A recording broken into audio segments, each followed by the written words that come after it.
Long time no see, everyone. Welcome to my first Patreon requested video. Today we're going to talk about how important is continuity. Haha, thanks, Silver. Always a pleasure working with you. Oh, who am I kidding? He'd never cameo on my channel. Anywho, continuity is something that has been brought up as a make it or break it point for many shows, especially MLP. But is it really that important? Let's dive in.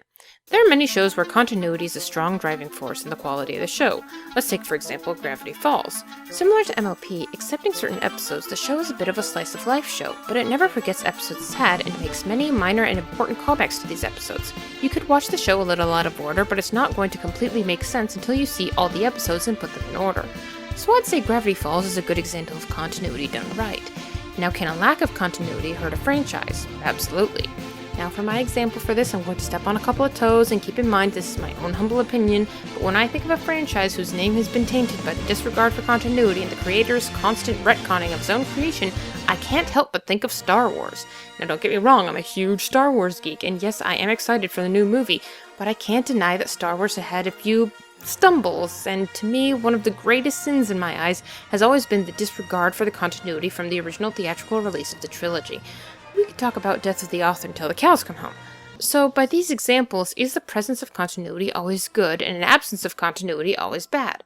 Not necessarily. Sometimes a lack of continuity can be good. Let's take, for example, The Simpsons. You know, back when they were good.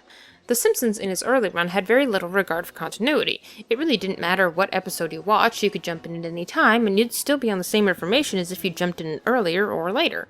Often they would make jokes to that regard. And despite never really changing from episode to episode, it was still a good show. Again, take note of my use of past tense. But surely a show that retcons its own lore and doesn't always stick to its own continuity must be bad. Not so. I present to you Exhibit A. Or are we on D? Anyway, Doctor Who has been running for over 50 years with many different media contributions to the universe, including the show itself, which many of the episodes have been lost. So how can it keep one consistent continuity? The answer? It can't. Doctor Who has retconned itself and ignored its own continuity more than any show I can think of. Does that make it a bad show? Heck no, I love Doctor Who regardless. So it seems the importance of continuity can go any which way, and how important it is depends on the personal preference and the situation. So where does MLP fall on this scale? Oddly, it's right smack dab in the middle. For the most part, the show between the season finales are slice of life, and while the seasons and season bookends should be viewed in the proper order, the episodes in between said bookends for the most part can be viewed in any order. There are times when it's remembered continuity and it's been a good thing. There are times it's remembered continuity and it's been a bad thing. There are times when it's forgotten continuity and it's been a good thing. And there are times, such as the infamous Spike at Your Service, where it's ignored continuity and it's been a bad thing. So what's the conclusion? Well, I invite you to think about it for yourself, because in the end, the real question is, how important is continuity to you? As for me, I think continuity is for the most part the cherry on top. Not necessary, but always fun to have. But what do you think? Leave a comment and I will see you later. Brony on, my friends.